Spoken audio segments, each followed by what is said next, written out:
I'd like to welcome you to DNT, Diaspora Network Television. This is the political edition, very political edition of Diaspora Weekly. And I am being joined by my friend, Victoire Ingabire Umuhoza. You're joining us from Kigali. Welcome to DNT. Thank you for having me. Very good. Rwanda is enjoying a lot of acclaim outside the country and in the world. We will get to that, but I want to know about you. My listeners, my viewers want to know about you. Who is Victoire? I am a Rwandan and I am married. I have 3 children and 3 great children. And I spent 16 years in exile in Netherlands. Before the genocide, I left my country to go in the Netherlands for study, and I spent and then began the war, and I stayed there. And I come back in 2010 to participate in the presidential elections. And because I began my political activities when I was in exile in Netherlands, where we created a political party called FDI, Force Democratique Unifiée. And it was that the political party who sent me to participate in a political election, in a presidential election in Rwanda. But first, before to participate in the presidential election, I had to register my political party. But when I come back in Rwanda, the first day I was at memorial at Gisozi. I think that everybody know that in Rwanda has a genocide committed against Tutsis. And when I was at the memorial, I talk about how we can get genuine reconciliation among Rwandans. And as I say that we have to remember and to recognize the victims of genocide against the Tutsis, but that there are also crimes against humanity committed against the Hutus, and that we have to recognize all victims to have a genuine reconciliation in all countries. But that is what I said in the Times. It is what we can find in the report of UN regarding what happened in Rwanda, because it was not only the genocide, but there was also the crime of war, the crime against humanity. But the regimes we have, they want that we talk only about the genocide against the Tutsis. And in my humble opinion, we have to recognize all victims if we want really to bring it together all Rwandans to achieve really the reconciliation. That was the problem. Because of that, I was arrested. And condemned for 15 years. And I was accused to minimize the genocide because of my speech to the memorial. And also I was accused to be terrorist. They said at the time that I worked together with the FDR, the armed group who are in the east of the DRC.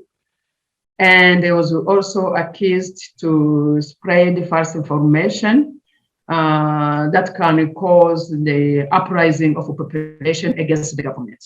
For that, I was condemned for 15 years in the prison. Okay, so let's dissect that. So you left Rwanda for studies in the Netherlands before the genocide took place? Yes. Okay. And you were in the Netherlands for how long? I spent 16 years. 16 years. Yes. After my study, I began work. I worked there for Applied Biosystem to do the America company. Okay. And I worked as a European accountant. I had the job to control different branches of this company. They had the different branches in different countries in the world. Okay. They had to coordinate the accounting bureau of these companies. Yes, when I come back, I spent 8 years in prison. You spent 8 years in prison. Yes. So when were you arrested? What year were you? You arrived in 2010, you said, right? Yes, I come back in 2010. And that was the same year. That was the same year you were arrested. Yes, okay. I was arrested in October 2010, and then I was condemned for 15 years, and I spent 8 years in prison, which 5 I was held in the solitary confinement. Oh wow! And then I was released in September 2018 by a presidential pardon. Okay. Did this not break you? It did not break your resolve? No, not yet. Most people after this experience would get on the plane to head back to Netherlands. Are you able to return to Netherlands? Not yet. No, because when I was released, there are some conditions. Mm-hmm. One of condition is that I can't leave my country without the authorization of the Minister of Justice. Okay. And in 2019, I asked the authorization. I wrote the letter to the minister, but he did not answer my letter. And in 2019, also, I think that year I had to go in Spain to receive the award I received from human rights organization. And that time also the government refused to give me the authorization to leave the country. And the last February this year, my son was married, and I asked the authorization to assist to the wedding of my son. The wedding of your son back in the Netherlands? Yes, because when I come back in 2010, I was alone. My husband and kids, they are still in Netherlands. They didn't come back with me. They stayed in Netherlands. They're still in Netherlands until today. When I asked the authorization to visit, to assist the wedding of my son, the government refused also the authorization. So I can't leave the country. Okay, good. Someone told me, or I heard in the past, that as part of the reconciliation after the genocide, the idea of someone proclaiming that I'm a Hutu or I'm a Tutsi, it's against the law. Is that true? It is not really the law, but it is the ruling party we have. It has policy is to say that to unity Rwandese, it's better not to talk about ethnicity. Okay, so are you able to talk about yours now? No, you can talk about, but they prefer that everybody talk that I am Rwandan, not to talk about Hutus and Tutsis. Okay. But for me, I think the problem is not to be Hutu or to be Tutsis. The problem is the kind of the governance we have in our country. It is that the problem. The problem is the power. How can we share the power? How we can set up institution that guarantees the security to everybody? That is what we need. The problem is not that there are Hutus or Tutsis. That's not really the problem. Okay. When you made the speech at the memorial and you got arrested for it, is there something that you said that, looking back, you think maybe if I had said this differently, I would not have been arrested? You know, maybe when later I talk with the survivor of genocide, they say the problem was not because what I said was true. It is true. Everybody knows that there are genocide against Tutsis, but there are also crime against humanity committed against the Hutus. But the problem for the survivor of genocide is that I heard this speech to the memorial. They say, if you talk about it on other place, we don't have any problem with it. But the problem for them was that I was at the memorial of genocide. In your view, do you think you were wrongfully convicted? Of course, of course. Why I say it? Because I was condemned in 2012 and 2014.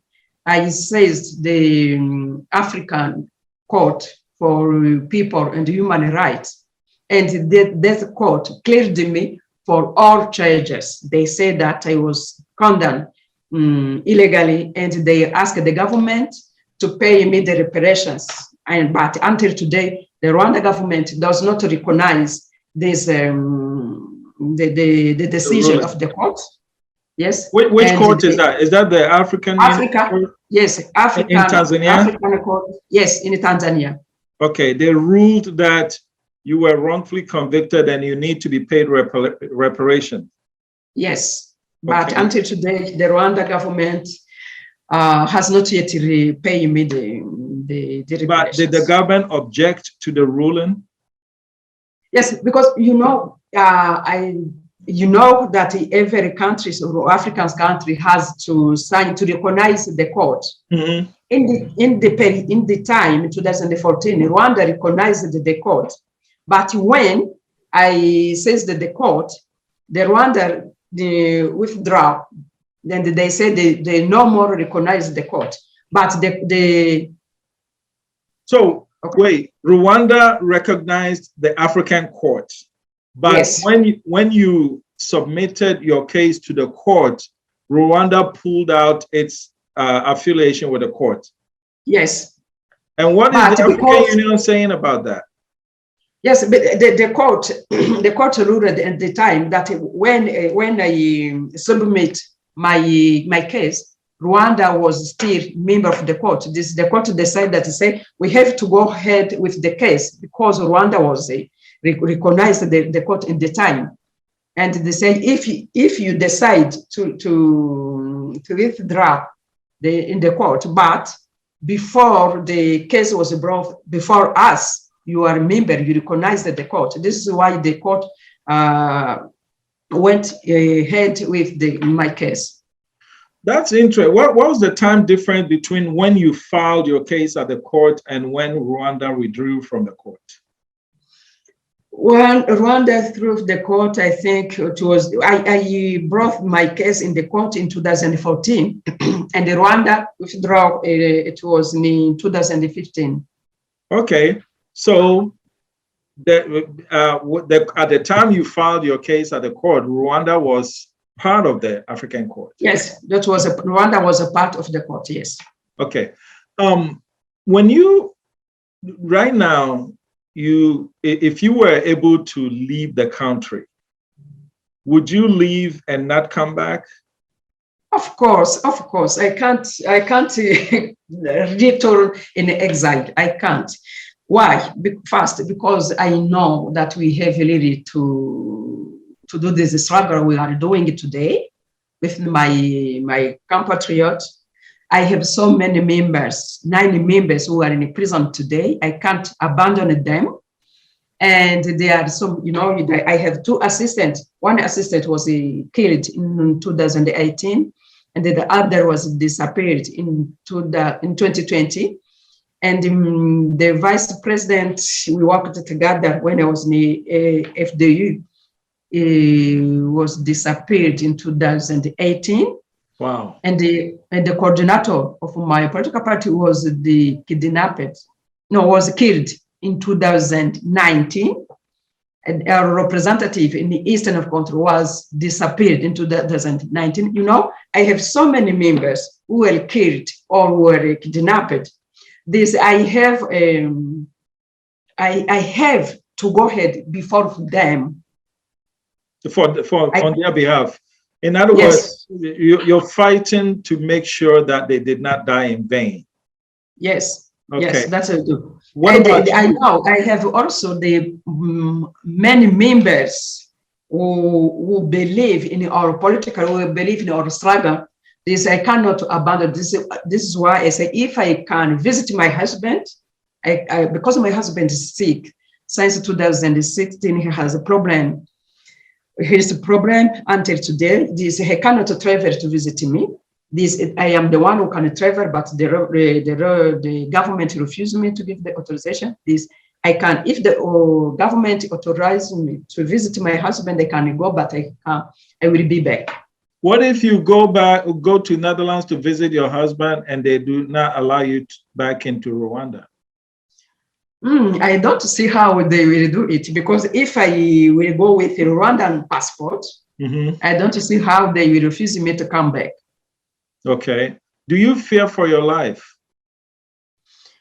Of course. You know, if you have members who are kidnapped or who are assassinated, of course, you think maybe something like that can happen with me.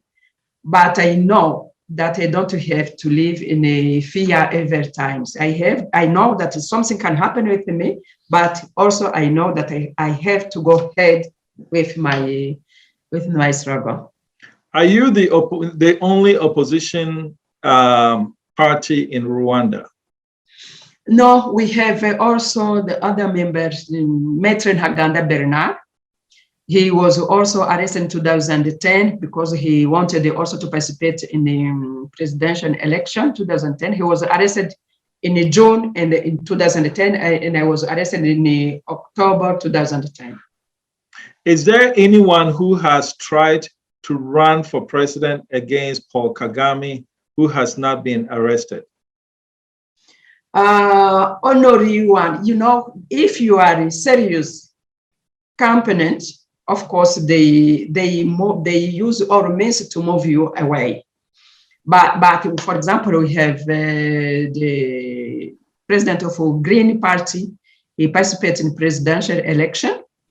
Now he's in parliament. But I think in 2003, Dr. Theonest tried to participate in presidential election. He was he's now in prison since then, 2003 until today. He's in prison. Wow. He was a doctor. He worked and he has no problem.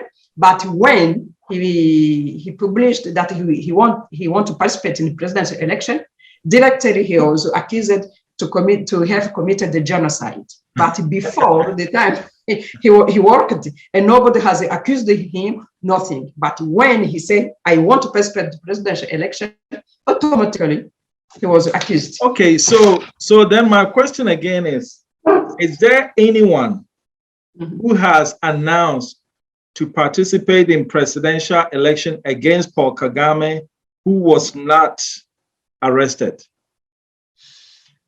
Not really. Really? Not really. Only the candidate that was chosen by the ruling party. If the ruling party choose that the person who will participate in the presidential election with President Kagame, then they allow the person. But if you are not chosen by the ruling party, you cannot participate. Everybody who wanted to participate and who were not chosen by the ruling party was arrested.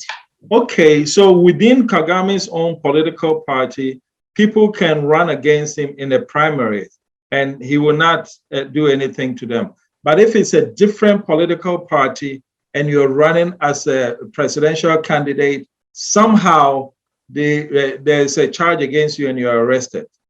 Yes, that was what happened with the doctor in 2003. In 2010 was with me and Maître Ntaganda. In 2017 was Mrs. Diane Rwigara. Okay, so what do you think the president, Paul Kagame, will think about you granting this interview? Will it get you in trouble?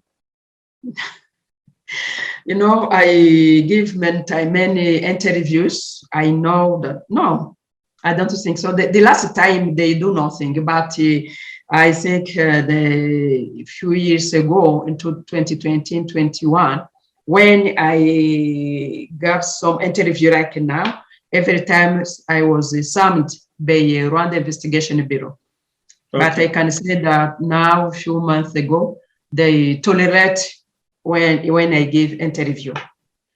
The way you describe any leader who jails his political opponents, that's the textbook's definition of dictatorship. Does that definition apply to the Rwandan president? Yes, the regime that we have in Rwanda is really dictatorial regime. It is not the regime who tolerates the dissident voices. And you know that the Rwanda government claims that the open political space in Rwanda would lead to concurrence of power, but based on ethnicity. And I think they are afraid that will be possibility to taking Rwanda back into another ethnic conflict. But I don't agree with this argument, because such claim only justify the idea that Rwanda needs a stronger man than a strong institution. Okay, so you believe in strong institutions, not a strong man. No, because we had a strong man before Kagame. We had Habyarimana. He was also military. He was also a strong man. Everybody praised him about the development, about the stability, about it was the same as what we have today with the Kagame. Okay. But the result is that if you have a strong man, but who does not accept debate, who does not accept to open up a political space, at the end, the population stand up for their right. That was happening when the RPF took the weapons to attack Rwanda, because there was refugees, and the prior regime refused them the authorization to come back. Yeah. And then they took weapons. It is normal, and everybody know it. If you refuse to the right to the people, they use all means to get their right. Okay. That is why I say, on the Rwanda government, you have really to open up a political space that Rwandans don't need to form the armed group. Today we have an armed group in the eastern of Congo. We have an armed group in Burundi who sometimes attack the Rwanda because they say that we need the political space, we need democracy in Rwanda, we need the rule of law in Rwanda. This, I think, it is a bad for our government to refuse to open up a political space. Okay, so then let me play the devil's advocate and give the opposing argument that if there has been genocide between two ethnicities, Hutus and Tutsis, right? And right now, it's fair to say that there is bad blood between the two groups, even after reconciliation, right? Mm-hmm. So maybe Kagame is right in saying that let's clamp down. Let's not talk about ethnicity and, let's just all call ourselves Rwandans. Maybe for some time, let's get used to that national unity idea before we open up the space. And you are saying that that's not the issue. We can open up the space and let people talk about ethnicity. Don't you think that when you open up the political space now, it is too soon? The bad blood has not healed. Maybe it can go back to that same ethnic conflict. Okay, but if you say it is too soon, when it will be time to open up a political space? Rwanda, today we have, it is 28 years after the civil war and the genocide against the Tutsis took place in Rwanda. The country population demography we have today has changed with the time. Half of our population, they are between 44 and 15 years old. The majority of them, they were considered either minor or not even born when the civil war and the genocide against the Tutsis took place. Now, today, they need room to express themselves. You cannot always say, if I open political space, we have the problem with them. No, we have to deal with this problem. And how we can deal with this problem is the honor to set up institution that guarantee the security to everybody. To set up institution that give the confiance to everybody, that everybody can trust everybody who are on the power. This is what we can do. It is not to say, don't talk about this, don't do that. No, people need room to express themselves. They need a institution that gave them the security. Okay. What do you think the people will say, the Rwandese themselves? If you got Rwandese in a room and they can speak freely and openly, where do you think they stand on these two positions? I don't think that what I say is for example, if we see the problem we have now in the country, we have the problem of the unemployment among the youth. Tutsis and the Hutu, they have the same problem. The poverty, do we have the problem? It is among the Hutus and Tutsis. This is the problem. What we need is the good governance who can resolve the problem of all Rwandans. The problem is not today between Hutus and Tutsis. I don't think, if sometimes there are Rwandans who call on the radio to denounce if there is some authority who treat them badly. They don't talk about Hutus and Tutsis. They talk only about the problem they have. Okay.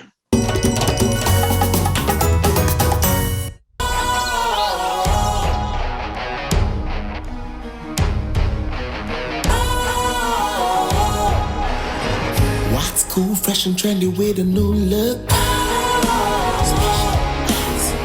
Makes you feel real good, that refreshing vibe. Satisfies you right just the way you like. Do you know? Do you know? Do you know? You gotta do it alone. Specialized makes you flow. Anytime, anywhere. Specialized, feel different. Always think specialized. Special ice, natural mineral water. Feel different. Think special. This advertisement has been vetted and approved by the FDA. Now, this is governance from a political perspective. What about economically? How do you assess the performance of Paul Kagame economically? I can say that there are some achievements. If you compare where the Rwanda was in 1994 until today, of course, they are in a fracture. For example, electricity, even if every Rwanda has not yet access to electricity, but there are some achievements, and but we have a long way to go. And we have the majority of Rwanda who live in abject poverty. It is something that we have really to change, because if you see all investment made by the regime of Kagame is more in Kigali. This, if you see the rural area, you see that the population there, they are live in the abject poverty. That is something that has to be changed. Really? And today, yes, today you see that we had the loan that Rwanda has now. It is I think 73% of GDP. That is heavy for young people who have today no job, and they will have to pay back this loan if they did not. Okay, so Rwanda's debt to GDP is 73%. Yes. Okay. And the more loans was already invested in the hotels, for example. Okay. Because Rwanda was planned to organize international meetings, but with COVID, that was not possible. And now today we have a high loans, but the younger people has no jobs. Okay. And the population did not provide, they did not benefit the loan that Rwanda take to develop the country.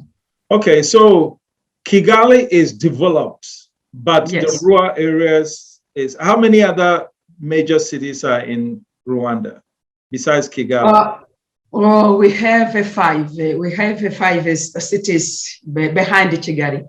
but they are not really developed as Kigali. But for example, Gisenyi, this is Rubavu, this is in the western, it is a good developed because it is a touristic region, but the other region is not really developed. So if you use the development of Kigali as 100%, right? Then the other 5 cities, what percentage of development relative to Kigali would you give them in terms of percent? Maybe the western I can give 60%. Okay. And the other can give more than 40%. Okay. And Kigali is not also 100% because Kigali, of course, we have the city, but Kigali can give 75%. Okay, so if you take 100% as developed, you will give Kigali 75% and you give that western city 60% and the others 40%, right? Okay. What would you do differently if you became president? What I can do differently first is to build the trust among Rwandese people. Because until today, there's a problem that the Rwandans don't trust each other. Because it is a kind of policy of the ruling party. Because they are afraid that everybody has to report everyone, each other. The husband can report his wife. Oh, really? The kid can, yes, to the authority. If they control, really, Rwanda need really space they need space to talk, to be free. Because everybody, what you do, you have to be careful because you are afraid that if your neighbor see you do something or hear you criticize the government, we report to you. The first thing I will do is to build the trust among Rwanda's people. They have to be free to talk about, they have to criticize the government, they have to criticize the authority, and nobody has to report the other. Okay. This is the first, to build the trust among Rwanda's people. Second is to work to open up political space, of course, that everybody can, because we have a constitution, and in the constitution, the multipartyism is allowed. The constitution allows the multipartyism, but to create a political party, it is a problem. I come back in 2010. Until today, my political party is not yet registered. Oh, wow. Why? I don't know. I don't know. I have everything, according to the law, on the political parties. If you need to register your political party, you have to organize the first meeting with the members of your political party. But to organize this meeting, you need authorization of the authorities. That is it. They refuse me to give the authorization to organize the first meeting. That's the problem. Okay. So how many registered political parties are in Rwanda now? There are 11. 11. And they are all registered? They are all registered, and they are the party who were there before the genocide, and they are only implies RPF when you talk power. And after RPF, there are 2 other political parties who are registered. This since 1994, there are only 2 parties registered. Okay. And so after the genocide, no new political party has been registered? No, there are 2. One was registered in 2009. The other was registered in 2012, I think. Why do you think they registered those political parties, but they will not allow you to register yours? I don't know. But what I say is that if the ruling party consider you as a serious opponent, they do everything that you cannot operate in the country. Are you currently the only female leader of a political party? Of opposition political party, because we have the Parti Libéral. The leader is a woman. She is also the president of the parliament. But that's Kagame's party, right? Yes, they work together. They are ally with Kagame. Okay. The third thing I can change in Rwanda is to develop not only the capital, but also the rural area. Okay. What Is the sorry? Paul Kagame enjoys a lot of acclaim globally. In fact, there are a lot of Africans who says, "Oh, Paul Kagame is the leader we need in Africa." What do you know that the rest of those who say that don't?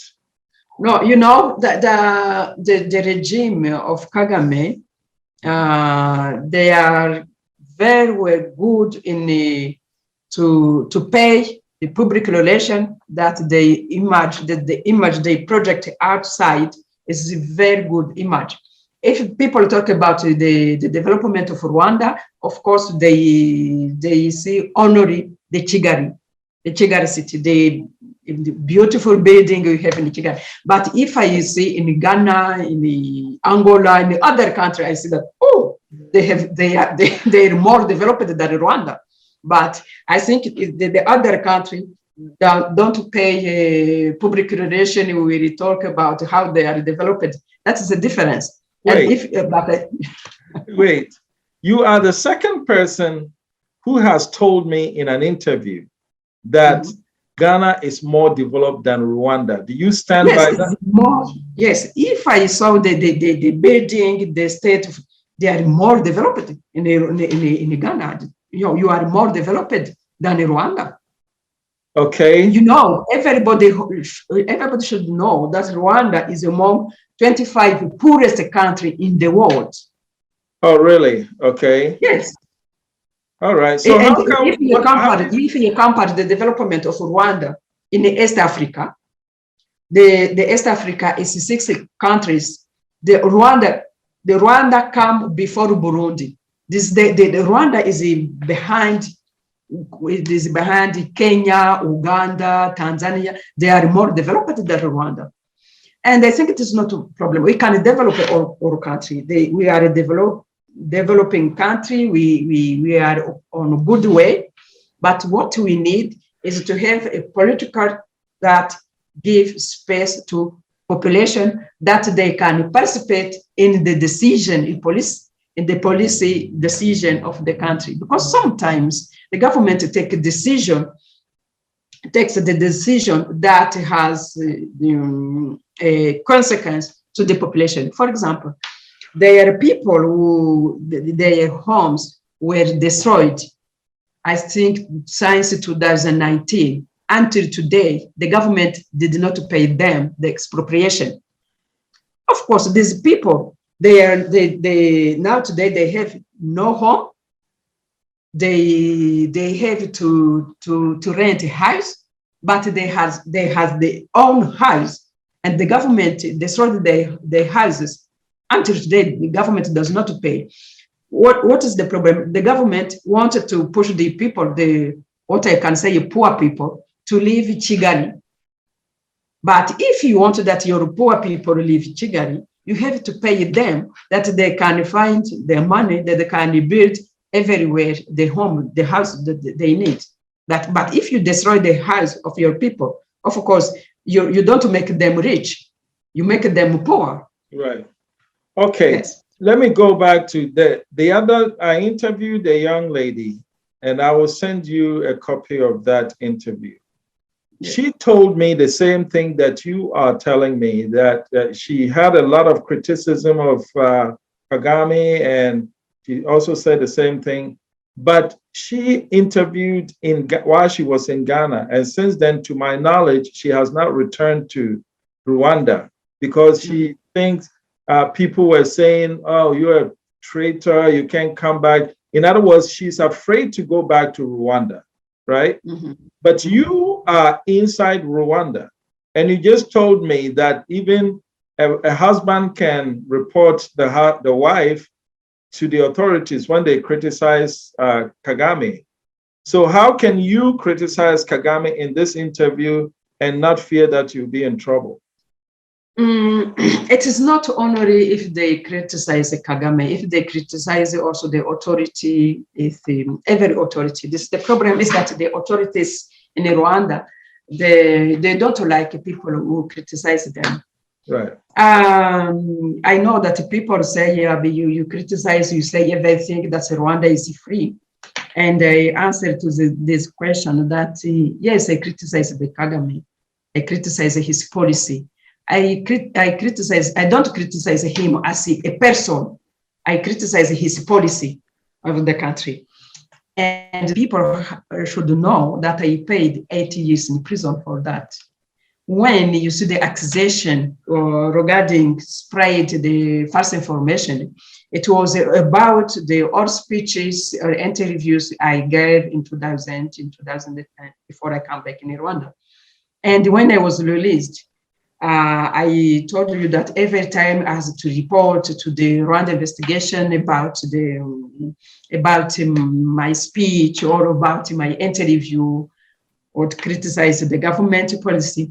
But I think it is a few months that I no more be summoned to go to the Rwanda Investigation Bureau. Maybe I can say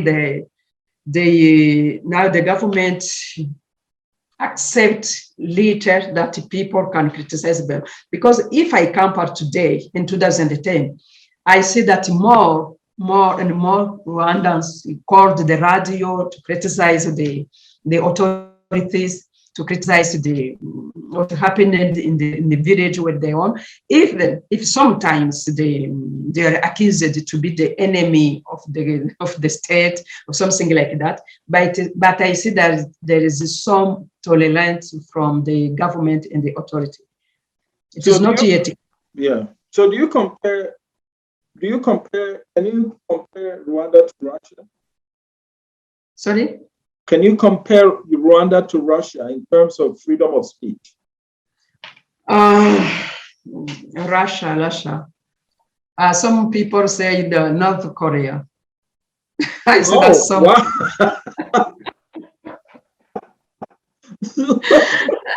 Wow. So some people say Rwanda, it is like really because can you imagine? People are sitting, they are discussing on Zoom, as we are doing now, they discuss about the book Blueprint for Revolution. And they compare the content of the book with the political situation in Rwanda. And they are accused to spread the information with intent to cause or to harm the government in the international. I say that has nothing, because it is between them, it is not public. How you can say that they are the discussion? Now we are do the interview together, you will publish it. But the member for my protocol was only between them. It was not public, it was not something they had published it. But now today they are in prison since October 2021. They are in prison only because they discussed among them about the book and the policy in Rwanda. How you can call that? That's interesting. Have you met Kagame face to face before? No, not yet. I ask sometimes the appointment, but I did not get the answer. If you see him face to face, what would you tell him? First, I will thank him what he did for the country, because he did a great job. I say always, I think we call him a dictator, but I think his dictatorship was something he needed after the genocide. But I think since 2010, when I come back in Rwanda, I think it was a time to open up, not to stay with the dictatorship, but it was a time to open up political space. That's the first thing I would say to him, to open a political space, to thank him, to ask him to open a political space, and to ask him that is time to leave and to give the power to someone else, younger people who can go ahead with what he did for the country. How much more? Do you think he's going to president for life? to be president for life in Rwanda? I don't know. We have to watch, but I see that some campaign people were begun with campaign to say Kagame for president 2024 because we have presidential election in 2024. Talk to me about NG Kagame. And the Kagame. daughter. You know, I don't like it because she has no function in the public function. I don't like it to talk Okay. about Do her. you think daughter she's of the president. do you think she's the likely successor of her father? I don't know. Until today, she does not participate openly in the political activity. Okay. All right. My final questions will be geared towards Rwanda's relationship with DRC. How would you characterize Rwanda's relationship with Democratic Republic of Congo? That is a big problem we have. The problem between both countries began in 1996 when the regime of Kagame decided to attack RDC because of the refugees we were in the camp in the DRC. And you know that in the period, the regime of Kagame attacked the Congo and many refugees came back in Rwanda, and the other was killed in the forest in the Congo. And the other refugees were in the other countries. And I think it was 2 years later that Rwanda attacked again DRC. And since then, we have always the problem between both countries. And I saw the last time that the leaders in the region decided to send the armies to combat this different armed group in the DRC. But it is not the first time that they sent the armed group. I remember, I think it was in 2006, when there was different group at the armed from South Africa, from SEDEC. They will come and to combat this rebellion in the east of DRC. But until today, there's no freedom there, there's no peace, there's no stability in the region. For me, the problem, what is the problem? The problem is the governance in the different countries in the regions. They try to find the problem of DRC only, but they forget that the problem began in Rwanda. The problem is political, is not armed group. Okay. The problem is the governance. To the solution, for me, my proposal today is that they have to hold a meeting on 2 levels. First, the regional meeting, not only the meeting between the president of the region, of the different countries, the region, but also political, the members of political parties have to participate, the member of civil society have to participate, because today, for example, I say that, you know, that today President Kagame will meet President Tshisekedi in the Angola. But I saw the letter written by the different organizations in DRC. They don't agree that the both presidents meet because they say it is not time. I think it is. This is why we need the meeting. Level. Yes, on a regional level, but where different members will participate, where they can voices for the population, the need for the population, because if the president there is there, the leaders meet together. Only they talk about the problem, the political problem. But they don't know, they don't talk about really the problem that face the population. In Rwanda, for example, I said that we needed to conference on 2 levels. The first level is the regional conference. The second level is national conference in each country.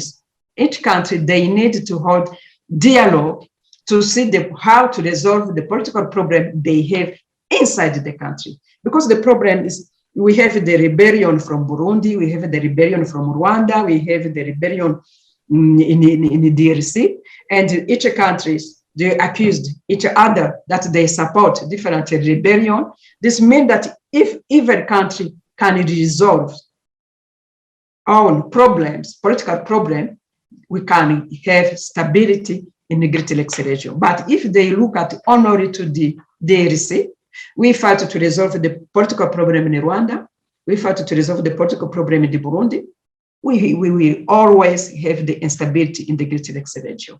Very good. Well, I want to thank you for your time, but in closing, I want to return the conversation to your family. You've been separated from your family for a long time. Yes. Would you like to send a personal appeal? When I ask you, when you meet with Kagame, you said you would thank him and you say 1, 2, 3. But would you also send a personal message to him that I want to see my family? Yes, of course. President Kagame, he's a married man. He has also now today a great kid. Mm-hmm. He enjoyed the presence of his kids and his great kids. This is why I would like to ask him to let me also to visit my husband who is sick, also to visit my great kids. Victoria Ingabire Umuhoza, thank you so much for your time. You've shed light on Rwanda that some of us did not know before. But I'd like to thank you on behalf of DNT and wish you the best of luck in your political endeavors. Thank you too. Stay tuned. Bye-bye. Bye.